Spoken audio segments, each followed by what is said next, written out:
सबको जय मसीह की। परमेश्वर के अति पवित्र नाम की स्तुति हो। मैं खुदा का धन्यवाद करती हूँ। परमेश्वर ने हम सबको पिछले पूरे एक सप्ताह संभाला। मैं खुदा का धन्यवाद करती हूँ। हमारी तमाम ज़रूरतों को स्वर्गीय भंडार से मेरे खुदा ने पूरा किया है। मैं परमेश्वर का धन्यवाद करती हूँ, क्योंकि परमेश्वर का वचन कहता है, जवान सिंहों को तो घटी होती है और वो भूखे भी रहते हैं, परंतु यहोवा के खोजियों को कभी किसी भली वस्तु की घटी नहीं होती। सचमुच जो परमेश्वर को खोजते हैं वो उसे पाते हैं। तभी उसका वचन कहता है, पहले उसके धर्म राज्य की खोज करो तो संसार की सारी वस्तुएं तुम्हारे पीछे आएंगी। धन्यवाद करती हूँ परमेश्वर का। आज सब्त के दिन फिर से हम सब इकट्ठा हुए। मैं खुदा का धन्यवाद करती हूँ। परमेश्वर ने उसकी कलीसिया में जाने का एक सुंदर अवसर दिया। मैं परमेश्वर का धन्यवाद करती हूँ। सचमुच पिता परमेश्वर, तेरे भवन में जाना एक आनंद की भरपूरी होती है। मैं खुदा का धन्यवाद करती हूँ परमेश्वर, जिसको तेरे भवन की भूख और प्यास होती है वो हमेशा आशीषों से भरा हुआ रहता है। हमारे सबके मन में खुदा, जो भी तुझे जानते हैं परमेश्वर, तेरे भवन के लिए एक भूख और प्यास उनके जीवन में होने के लिए खुदा हम प्रार्थना करते हैं। आइए हम सरों को झुकाते हैं।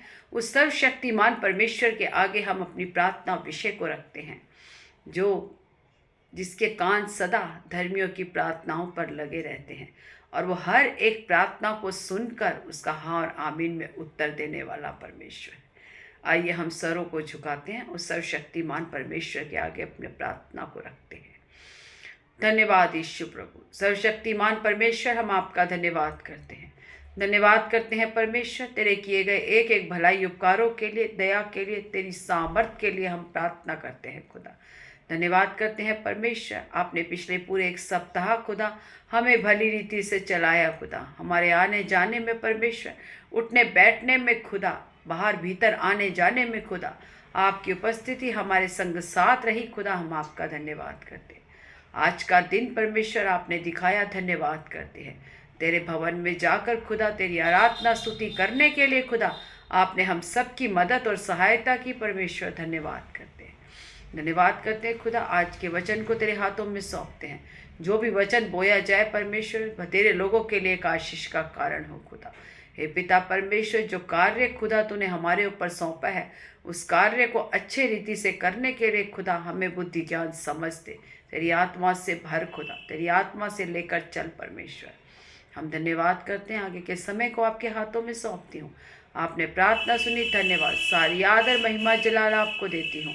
यीशु नासरी के मीठे सामर्थ्य और जीवित नाम से मांगती हूँ। आमेन, आमेन, आमेन। धन्यवाद करती हूँ परमेश्वर का। परमेश्वर ने एक सुंदर अवसर दिया। मैं खुदा का धन्यवाद करती हूँ। उसने जीवितों की दुनिया में जीवित रखा। मैं परमेश्वर का धन्यवाद करती हूँ। सचमुच खुदा, हम तेरे किए गए भलाई उपकारों को कभी भूल नहीं सकते। प्रतिदिन तेरे हमारे ऊपर इतने उपकार होते हैं। दिन प्रतिदिन खुदा हमारी एक एक सांस उठती है, वो खुदा वो तेरी दान में दी हुई है परमेश्वर। हम जितना भी तेरा धन्यवाद करें वो थोड़ा है खुदा परमेश्वर। हम धन्यवाद करते हैं। आज के वचन के मनन के लिए हम निकालेंगे मत्ती की सुसमाचार 7:13 से। जब हम पढ़ते हैं, इसमें 2 मार्गों के बारे में बताया गया है। एक मार्ग जो अनंत जीवन की ओर जाता है और दूसरा मार्ग जो हमें विनाश की ओर लेके जाता है। सकरा और चौड़ा मार्ग।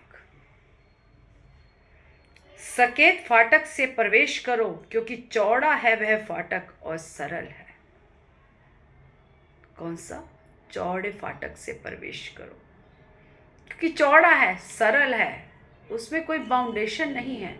आप कैसे भी जी सकते हैं, कैसे भी अपने जीवन में रह सकते हैं। आपके ऊपर कोई बाउंडेशन नहीं है। आप किसी को कुछ भी गलत बोल सकते हैं, कुछ भी गलत कर सकते हैं, क्योंकि चौड़ा मार्ग है, सरल मार्ग है जो विनाश की ओर लेकर जाता है। वह मार्ग जो विनाश को पहुंचाता है, और बहुत से हैं जो उसमें प्रवेश करते हैं। आज हम सारी दुनिया की ओर जब देखते हैं तो सारी उसी में तो प्रवेश कर रही है। उन्हें नहीं पता हम कहाँ जा रहे हैं। उनका कोई एक मार्ग नहीं है, कि हमें उसका कोई उद्देश्य नहीं है कि हमारा आगे क्या हमने करना है, हम किस उद्देश्य से आगे बढ़ रहे हैं। उनके पास कोई आशा नहीं है, वो बिना आशा के लोग हैं। उन्हें पता नहीं कि हमारा जीवन आगे क्या होगा, कैसे होगा, हम मरने के बाद कहाँ जाएंगे, उन्हें कुछ नहीं पता। कौन उन्हें लेने आएगा, उनको कुछ नहीं पता। वो निराशा से भरे हुए लोग हैं। जब हम अपने आसपास के लोगों को देखते हैं, सचमुच बहुत से लोग हैं वो। उसने कहा जो उसमें से प्रवेश करेंगे, जो विनाश की ओर जाता है। आज सारी दुनिया उसी मार्ग से चल रही है।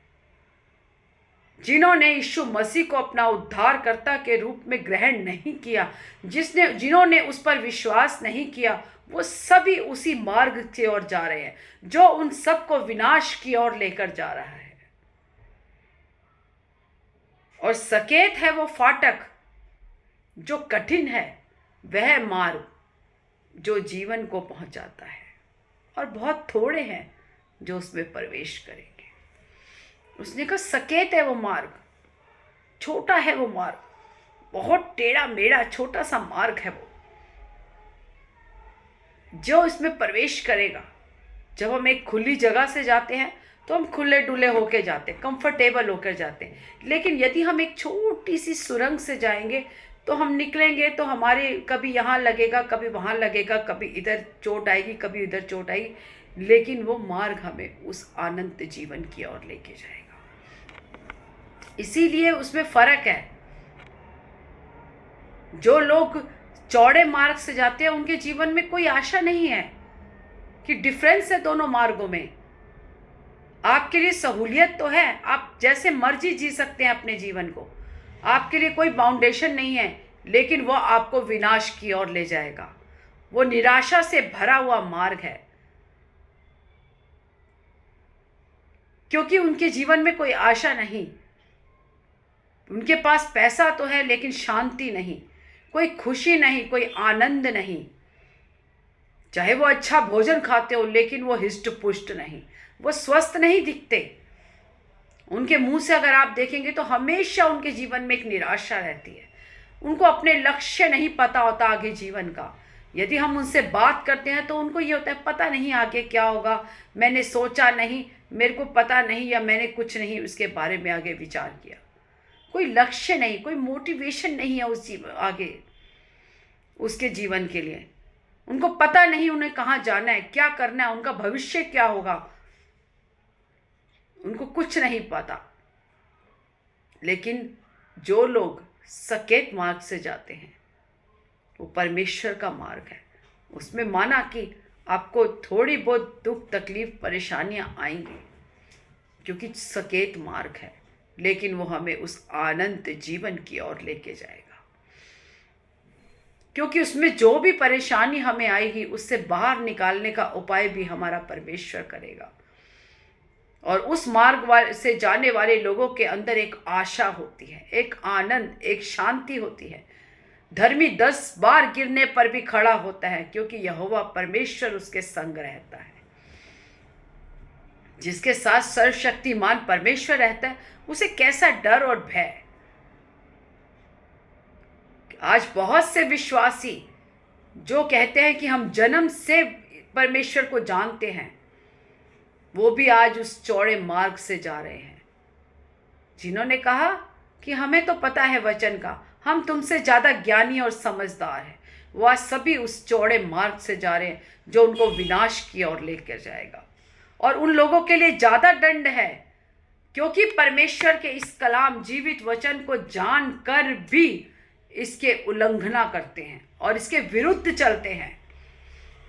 परमेश्वर कहता है उनके लिए फिर भी कम दंड है, जिन्होंने मेरे वचन को या मुझे अंगीकार नहीं किया या मेरे वचन को नहीं पढ़ा।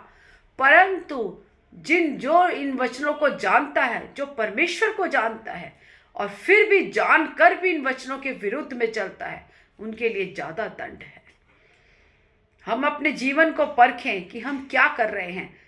क्या हम चौड़े मार्ग से जा रहे हैं जो हमें आज तो अच्छा लग रहा है, आज तो सरल लग रहा है, हम संसार की तरह भेड़ चाल में चल रहे हैं, उसके साथ हम आनंद मना रहे हैं, संसार को देखा देखी हम उसके जैसा कर रहे हैं, और उस संसार में आनंद हो रहे हैं, लेकिन संसार में रहने वालों लोगों के बीच में जो उस चौड़े मार्ग पर चलते हैं, कोई आशा नहीं है, कोई उद्देश्य नहीं है, कोई लक्ष्य नहीं है। उनको नहीं पता मरने के बाद हम कहाँ जाएंगे और जीते जी भी हमारा भविष्य क्या है।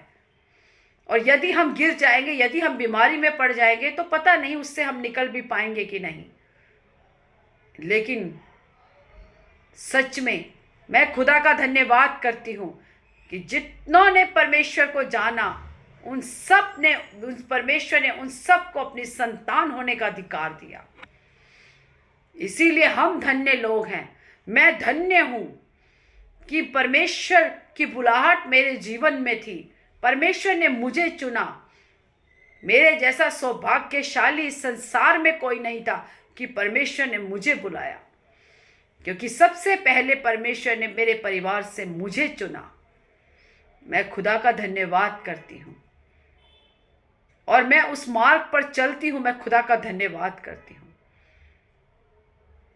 बहुत से दुख तकलीफ जीवन में आते हैं, लेकिन सचमुच परमेश्वर ने आज तक गिरने नहीं दिया, कभी निराशा में जाने नहीं दिया। जब जब हम निराशा में गए, तब तक परमेश्वर ने हमें संभाला और वचन के द्वारा हमसे बात करके फिर से हमें दुगने बल, शक्ति, सामर्थ्य से खड़ा कर दिया। मैं खुदा का धन्यवाद करती हूँ। प्रभु परमेश्वर के लोग कभी भी परिस्थिति को देखकर विचलित नहीं होते, निराशा में नहीं जाते। लेकिन जो परमेश्वर को नहीं जानता, जो उस चौड़े मार्ग की ओर जा रहा है, वो बाहर की थोड़ी सी भी परिस्थिति को देखकर घबरा जाते हैं। छोटी सी भी बीमारी को देखकर सोच लेते हैं कि शायद मैं इससे तो अब कभी बाहर नहीं आऊँगा। वो निराशा ही निराशा उनके जीवन में, उनके अंदर कोई आनंद नहीं है। बाहर देशों में जाते हैं, हिल स्टेशनों में घूमते हैं, दिमाग को शांत करने के लिए क्या क्या खाते हैं, क्या क्या गलत चीज़ें लेते हैं, परंतु उनके जीवन में कोई शांति नहीं, कोई उद्देश्य नहीं, कोई समाधान नहीं। क्योंकि शांति और समाधान केवल मेरे परमेश्वर के पास है। क्योंकि उसी का वचन कहता है, हे बोझ से दबे हुए लोगों, परिश्रम करने वाले लोगों, मेरे पास आओ, मैं तुम्हें विश्राम दूंगा। केवल विश्राम परमेश्वर के पास है। यीशु मसीह के द्वारा ही विश्राम है। उसके अलावा कोई भी हमें विश्राम और शांति और आनंद नहीं दे सकता। मैं खुदा का धन्यवाद करती हूँ। अपने जीवन को जांचें कि मैं कौन से मार्ग से चल रहा हूँ। क्या मैं चौड़े मार्ग से जा रहा हूँ? बहुत से लोग हैं जो प्रभु को जानते हैं, कलीसिया में आते हैं, तब भी उस चौड़े मार्ग से चलते हैं। आप जांचें और देखें कि मैं किस मार्ग से जा रहा हूँ। क्या थोड़े से आनंद के लिए, उस संसार की अभिलाषाओं के लिए, क्या मैं अपने जीवन को विनाश की ओर लेके जा रहा हूँ? या उस थोड़े से संकट और दुख के बदले अगर मैं यदि उसको सह रहा हूँ, तो मुझे आशा है कि मैं उस आनंद जीवन को पाऊंगा। और आनंद जीवन हमारा इस धरती से शुरू हो जाता है। मैं धरती पर तो आनंद जीवन पाऊंगा, परंतु उसके बाद मुझे एक आशा है कि मेरा परमेश्वर बादलों पर मुझे लेने आएगा, फिर से बादलों पर आएगा, और हम सबको जो उसके नाम में से जीते हैं, जो उसके नाम का अंगीकार करते हैं, जो उस पर विश्वास करके आगे बढ़ते हैं, वो उनको लेकर जाएगा। हम आशा धरे हुए लोग हैं। हमारी आशा केवल परमेश्वर आपसे है। मैं धन्यवाद करती हूँ। यदि आज आप चौड़े मार्ग से हैं, तो आप अभी भी लौट आइए, क्योंकि परमेश्वर का मार्ग थोड़ा सा सख्त, थोड़ा सा है, दिक्कत देने वाला, लेकिन उसके बाद जय है हमारे। उसके बाद एक आनंद है। संकट में भी, दुख में भी वो हमें आनंद देने वाला परमेश्वर है, समाधान देने वाला परमेश्वर है। धन्यवाद करती हूँ परमेश्वर, सचमुच खुदा का धन्यवाद करती हूँ। जब हम उसके साथ वफादारी से आगे बढ़ते हैं, तो वो भी हमारे साथ वफादार होता है। जब हमारे जीवन से उसकी महिमा होती है, तो वो भी हमारे नाम को ऊंचा करता है। यदि हमारे जीवन से उसकी महिमा के बजाय लोग हमें देखकर परमेश्वर की निंदा करें, तो परमेश्वर भी हमें पहचानने से इनकार कर देगा। जो हम उसको देंगे वो हमें लौटाएगा। हम उसे महिमा देंगे, वो हमें आशीष देगा। हम उसे बदनामी देंगे, वो हमें बदनाम करेगा। आप देखिए और जांचिए, क्या मेरे जीवन से परमेश्वर की महिमा हो रही है या मेरे जीवन से परमेश्वर की निंदा हो रही है। आइए हम सरों को झुकाएं और सर्वशक्तिमान परमेश्वर के आगे प्रार्थना करें। यदि आज हम चौड़े मार्ग से चल रहे हैं, हमारे जीवन से परमेश्वर की नाम की महिमा नहीं हो रही, हम परमेश्वर के लिए कुछ कार्य नहीं कर रहे, हम कोई फल नहीं लेके आ रहे, तो आज परमेश्वर के आगे सन्मुख फिर से लौट आइए और क्षमा मांगिए कि परमेश्वर मुझे अपने जैसा बना, फल लाने वाला बना, ताकि मेरे जीवन से फल आए, मेरे जीवन को देखकर लोग तेरे नाम की महिमा करें। आइए हम सरों को झुकाएं। सर्वशक्तिमान परमेश्वर, हम आपका धन्यवाद करते हैं। राजाओं के राजा, प्रभुओं के प्रभु यीशु नासरी, हम आपका धन्यवाद करते हैं। धन्यवाद करती हूँ परमेश्वर। आज पिता परमेश्वर, वो वचन को तेरे हाथों में समर्पण करती हूँ। जितने लोग इस वचन को सुनते हैं, उनके जीवन में तेरा अद्भुत कार्य होने के लिए खुदा हम प्रार्थना करते हैं। उस चौड़े मार्ग से नहीं परमेश्वर, परंतु उस सकरे मार्ग से चलने के लिए खुदा आप अपने लोगों की मदद और सहायता करें। तू तो जाति जाति का परमेश्वर है। तू किसी एक के लिए नहीं खुदा, परंतु पूरी मानव जाति के लिए आपने अपने आप को उस क्रूस पर बलिदान किया। आपका वचन कहता है, जो कोई विश्वास करेगा वो नाश में नहीं परंतु उस अनंत जीवन को पाएगा। मैं धन्यवाद करती हूँ तेरे उस अनंत जीवन की ओर चलने के लिए खुदा आप सबकी मदद और सहायता करें। जब तक तेरा आगमन ना हो तब तक एक विश्वास योग्य जीवन जीने के लिए खुदा आप सबकी मदद और सहायता करें। धन्यवाद करती हूँ परमेश्वर। आगे के समय को आपके हाथों में सौंपती हूँ। आपने प्रार्थना सुनी, धन्यवाद। सारी आदर महिमा जलाल आपको देती हूँ। यीशु नासरी के मीठे सामर्थ्य और जीवित नाम से मांगती हूँ। आमीन, आमीन, आमीन। प्रशंसा हो वे प्रभु यीशु की, कितना महान, कितना महान। सबको जय मसीह की। God bless you.